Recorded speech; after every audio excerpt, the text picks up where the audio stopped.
بسم اللہ الرحمن الرحیم۔ شروع اللہ کے نام سے جو بڑا مہربان نہایت رحم والا ہے۔ السلام علیکم۔ حضرت جنید بغدادی رحمۃ اللہ علیہ فرماتے ہیں، ایک رات مجھے بڑی بے چینی ہوئی۔ میں عبادت الہی عز و جل میں مشغول رہا، لیکن سکون مجھ سے کوسوں دور تھا۔ میں نے بہت کوشش کی کہ عبادت میں یکسوئی، خشوع اور خضوع حاصل ہو جائے، لیکن میں اس کوشش میں کامیاب نہ ہو سکا۔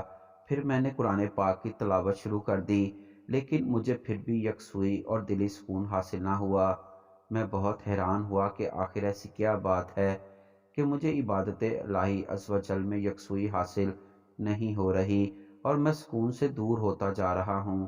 آخر کار رات کے پچھلے پہر میں نے اپنی چادر کندھے پہ ڈالی اور گھر سے نکل آیا۔ کچھ دور جا کر راستے میں مجھے ایک شخص نظر آیا جو چادر میں لپٹا ہوا تھا۔ جب میں اس کے قریب گیا تو اس نے اپنا سر اٹھایا اور مجھ سے پوچھا، اچھا تم اتنے پریشان کیوں ہو؟ کیا قیامت برپا ہو چکی ہے؟ میں نے کہا، کیا قیامت کا مقررہ دن آ گیا ہے؟ اس شخص نے کہا، نہیں، بلکہ میں تو یہ پوچھ رہا ہوں کہ تم دل کی ہلچل اور بے چینی کی وجہ سے پریشان ہو کر دلی سکون حاصل کرنے جا رہے ہو۔ میں نے کہا، جی ہاں، واقعی میں دلی سکون کی تلاش میں باہر نکلا ہوں اور یہ جاننا چاہتا ہوں کہ کس وجہ سے مجھے آج رات سکون نہیں مل رہا۔ پھر میں نے اس سے پوچھا، اچھا یہ بتاؤ، کیا تمہیں مجھ سے کوئی حاجت ہے؟ اس شخص نے جواب دیا، ہاں، مجھے تم سے حاجت ہے۔ میں نے استفسار کیا، بتاؤ کیا حاجت ہے؟ اس نے جواب دیا، اے ابو القاسم، مجھے یہ بتائے کوئی ایسی صورت بھی ہے کہ بیماری خود ہی دوا بن جائے؟ میں نے کہا، جی ہاں، ایک صورت ایسی ہے کہ بیماری خود دوا بن جاتی ہے۔ غور سے سن، جب تو خواہشات نفسانیہ کے مخالف کرے گا تو دل کی تمام بیماریاں تجھ سے دور ہو جائیں گی اور یہی بیماریاں دوا بن جائیں گی۔ یہ سن کر اس شخص نے ایک سرد آہ دل پر درد سے کھینچی اور کہنے لگا، مجھے آج رات اس سوال کا جواب 7 مرتبہ اسی طرح دیا جا چکا ہے، لیکن یہ میری خواہش تھی کہ میں آپ کی زبانی اپنے سوال کا جواب سنوں۔ اللہ عز و جل کے فضل و کرم سے میری یہ خواہش پوری ہو گئی اور میں آپ سے سوال کا جواب سن چکا۔ اتنا کہنے کے بعد وہ شخص وہاں سے رخصت ہو گیا اور پھر دوبارہ کبھی نظر نہ آیا۔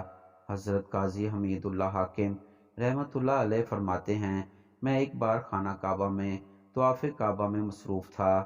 میرے آگے ایک اور بزرگ بھی طواف کر رہے تھے۔ میں نے ان کی مطابقت شروع کر دی۔ جس جگہ وہ بزرگ قدم رکھتے تھے میں بھی اسی جگہ قدم رکھتا تھا۔ تھوڑی دیر تک یہ عمل جاری رہا۔